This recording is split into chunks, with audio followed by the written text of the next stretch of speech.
ତ ଜୟ ଶମ୍ଭୁ ଆଜି ବ୍ଲଗ ଆରମ୍ଭ କରୁଛି ଘର ଭିତରୁ। ଜାଣିଥିବେ ତ ମୋ ଘର କାମ ଚାଲିଥିଲା, ତ ଇଏ କାନିସ୍ ଲଗେଇବା ପାଇଁ ମୁଁ ନେଇ ଆସିଥିଲି, କିନ୍ତୁ ସେ ଭାଇ ଆସିକିନା ଲଗେଇଲେ, ଟିକେ ଲେଟ୍ କରିଦେଲେ, କିନ୍ତୁ ଫାଇନାଲ୍ ଆଜି କାନିସ୍ ଲାଗି ରେଡ଼ି ହେଇଯାଉଛି। ସେଥିପାଇଁ ଟିକେ ଦୋକାନ ଯିବାକୁ ଡେରି ହେଉଛି। କାନିସ୍ ଲଗାଲଗି କରି ରେଡ଼ି କରୁଛନ୍ତି।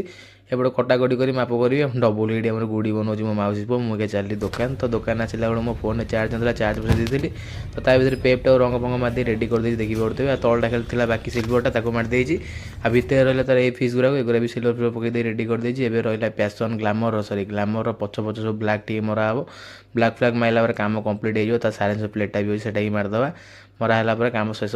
ତାପରେ ହିରୋନାଟା ବି କାମ କରିଦେବା। ତ ଦେଖିପାରୁଥିବେ ଆଜ୍ଞା, ହିରୋନାଟା ବି ଆଣିକିନା ଧୁଆଧୁଇ କରିଦେଇ ରେଡ଼ି କରିଦେଲି। ସେପଟେ ଗ୍ଲାମର ଯେଉଁ ବ୍ଲାକ୍ ଫ୍ଲାକ୍ ମାରିବାର ଥିଲା, ତାକୁ ବି ମାରିଦେଇ ରେଡ଼ି କରିଦେଲିଣି। ଭୋକ ଜୋରସୋର କଲାଣି, କାହିଁକିନା ଟିକେ ଘର ଦୋକାନ ଆଇଲି ଡେରିରେ, ଘରେ ଯେଉଁ କାମ ହେଉଥିଲା ସେଥିପାଇଁ ରେଡ଼ି ହେଇଗଲା। ତ ଗାଡ଼ି ଫାଡ଼ି ସବୁ ଭିତରେ ପୁରାପୁରି କରିଦେଲି। ଆଜ୍ଞା ବନ୍ଦ କରିଦେଇ ପଳେଇବା ଘରକୁ ଯାଇ ଦେଖଉଛି କ'ଣ ହେଇଛି କ'ଣ ନାହିଁ। ତ ଫାଇନାଲ୍ ଘରେ ଆସି ପହଞ୍ଚିଲା ବେଳକୁ ଦେଖିଲା ବେଳକୁ ସେ କାନିସ୍ କାମ ପୁରା କମ୍ପ୍ଲିଟ୍ ହେଇଯାଇଛି।